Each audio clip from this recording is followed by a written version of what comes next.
ഇതേപോലെ പാത്രങ്ങൾ, കുക്കർ. ഇതിപ്പോൾ ഞാൻ കടല വേവിച്ചതാണ് കേട്ടോ. കടല വെള്ളമൊക്കെ പറ്റി അങ്ങ് കരിഞ്ഞ് പാത്രം ആ രീതിയിലായി കേട്ടോ. ഇനിയിപ്പോൾ നമുക്ക് ഈ രീതിയിലൊന്ന് വെളുപ്പിച്ചെടുക്കാം. അപ്പോൾ അതിനായിട്ട് നമുക്ക് അടുപ്പത്ത്, ഗ്യാസ് അടുപ്പത്ത് ഇപ്പം ഞാൻ കുറച്ച് വെള്ളം വെച്ചിട്ടുണ്ട്. ആ കുക്കറിൽ തന്നെ നമുക്ക് കുറച്ച് വെള്ളം വെച്ച് അതിനകത്ത് കുറച്ച് ബേക്കിംഗ് പൗഡർ ഇട്ട് കൊടുക്കാം. പിന്നെ നമ്മുടെ കയ്യിൽ ഡിഷ് വാഷോ സോപ്പ് പൊടിയോ എന്താണോ ഉള്ളത് അത് കുറച്ച് ഇട്ട് കൊടുക്കുക. സ്വല്പം മാത്രം മതി. അപ്പം ഞാൻ ഡിഷ് വാഷാണ് ഒഴിച്ചു കൊടുക്കുന്നത്. അപ്പോൾ നമുക്ക് സാധാരണ ഇതുപോലെ കരിഞ്ഞ് എടുത്ത പാത്രങ്ങൾ പിന്നെ തേച്ച് ഇടാനൊക്കെ ഭയങ്കര മടിയായിരിക്കും അല്ലേ. അപ്പോൾ ഇതേപോലെ ചെയ്യുക. അപ്പോൾ വാടിയ ഒരു നാരങ്ങ തോടാണ് ഞാൻ ഇട്ട് കൊടുത്തിരിക്കുന്നത്. ഫ്രഷ് ആയിട്ടുള്ള നാരങ്ങ വേണ്ട, വാടിയത്. ഒരു സ്മെല്ലൊക്കെ പോയിട്ട് ഒരു ബാഡ് സ്മെല്ലൊക്കെ അതിനകത്ത് കാണുമല്ലോ, ഇതൊക്കെ പോയി കിട്ടും.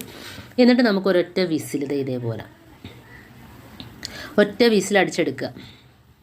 എന്നിട്ട് ആ വെള്ളം ഒന്ന് കുക്കറൊക്കെ ഒന്ന് തണുത്തതിന് ശേഷം തുറന്നപ്പോൾ കണ്ടോ, കണ്ടോ, നമ്മൾ വിരൽ വെച്ചിട്ട് ഇതേപോലെ നീക്കുമ്പം തന്നെ ആ കരിഞ്ഞ് പിടിച്ചതെല്ലാം പോയി കിട്ടും.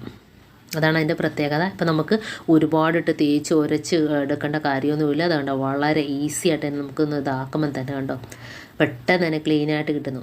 പ്രത്യേകിച്ച് നമ്മൾ ആദ്യം ഇരുന്ന പാത്രത്തിനേക്കാളി ഒന്നുകൂടെ നല്ല പുതുമയായിട്ട് തന്നെ നമുക്ക് പാത്രങ്ങൾ കിട്ടും കേട്ടോ.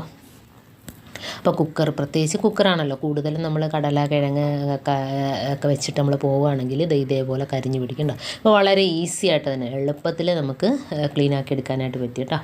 അപ്പോൾ ഇതേപോലെ അലുമിനിയം കുക്കറാണേലും സ്റ്റീലിൻ്റെ കുക്കറാണേലും എല്ലാം എളുപ്പത്തിൽ നമുക്ക് തേച്ച് വൃത്തിയാക്കി എടുക്കാനായിട്ട് പറ്റും.